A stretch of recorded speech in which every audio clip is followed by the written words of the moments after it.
आपल्या महाराष्ट्रात एक असे संत झाले ज्यांनी दृष्टी नसतानाही 134 पुस्तकं लिहिली, तेही 6000 पानांची. अमरावतीवरून 25 किलोमीटर अंतरावर असलेल्या लोणी टाकळी या गावी प्रज्ञाचक्षू संत गुलाबराव महाराजांचा जन्म झाला. त्यांचं बालपण अमरावती जिल्ह्यातील माधान या गावी गेलं. 9 महिन्यांचे असताना जंतू संसर्ग होऊन त्यांचे डोळे आले. अनेक उपचार करूनही डोळे बरे व्हायच्याऐवजी त्यांना कायमचं अंधत्व आलं. वयाच्या 21व्या वर्षी त्यांनी डार्विन आणि स्पेन्सरच्या तत्वज्ञानावर चर्चात्मक निबंध लिहिले. एकदा आपली पत्नी मणिकर्णिका व इतर शिष्यांसह ते ज्ञानेश्वर माऊलींच्या दर्शनासाठी आळंदीला गेले होते. आळंदीला माऊलींच्या समाधी मंदिरात प्रवेश करताच त्यांच्या डोळ्यातून अश्रू वाहू लागले.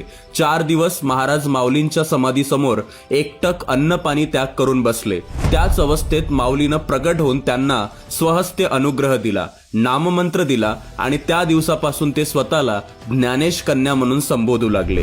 प्राचीन ग्रंथातील रेडियन, ध्वनी, इथर, इलेक्ट्रॉन, ऊर्जा प्रकाश, विमान विद्या, अणुविद्या इत्यादी विषयांचे मौलिक संदर्भ त्यांनी जगाला दाखवले. वयाच्या अवघ्या 34व्या वर्षी क्षयरोगामुळे त्यांचं परलोक गमन झालं.